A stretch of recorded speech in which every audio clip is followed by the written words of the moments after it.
Hi hello welcome to my channel నందు live general. Wooden come వల్ల uses ఏంటి, నేను యూస్ చేసిన తర్వాత దాన్ని రిజల్ట్స్ ఏంటి నేను మీతో షేర్ చేసుకుంటున్నాను.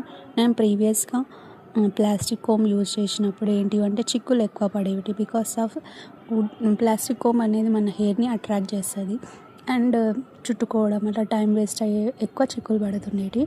Because of static electricity plastic combs అనేటివి హెయిర్ని అట్రాక్ట్ చేస్తుంటాయి అండ్ లాంగ్ హెయిర్ వాళ్ళకైతే చాలా ఇబ్బంది అవుతుంది. అండ్ నేను ఆల్మోస్ట్ ఒక 2-3 ఇయర్స్ నుంచి యూజ్ చేస్తున్నాను వుడెన్ కోంబు, నీమ్ కోంబు.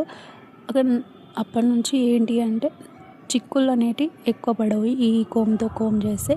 నెక్స్ట్ ఏ హెయిర్కి ఆ హెయిర్ సపరేట్గా కోమ్ చేస్తుంది అండ్ బ్లడ్ సర్క్యులేషన్ బాగా అవుతుంది హెయిర్కి మసాజ్ లాగా. Next one more thing, oil పెట్టినా మనకి స్కాల్ప్కి కానీ హెయిర్కి కానీ ఈవెన్గా స్ప్రెడ్ అవుతుంది.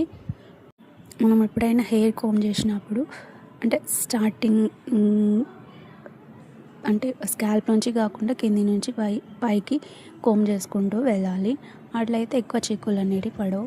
మెయిన్గా నన్ను అడిగితే నేనైతే అందరికీ సజెస్ట్ చేసే థింగ్ ఏంటంటే యూస్ వుడెన్ కోంబ్. మీరే ఫైండ్ అవుట్ చేస్తారు రిజల్ట్స్. ఒక 1 వీకే మీరు ఆల్మోస్ట్ ఫైండ్ అవుట్ చేస్తారు దీని ప్లాస్టిక్ కోమ్కి వుడెన్ కోమ్కి డిఫరెన్స్ ఏంటి అనేది. ఇక హెయిర్ ఫాల్ అనేది కూడా కంట్రోల్ అవుతుంది ఆల్మోస్ట్. బికాస్ చిక్కులు ఎక్కువ పడితేనే కదా హెయిర్ ఫాల్ అనేది ఎక్కువ ఉంటుంది. So just go and by it and చూడండి.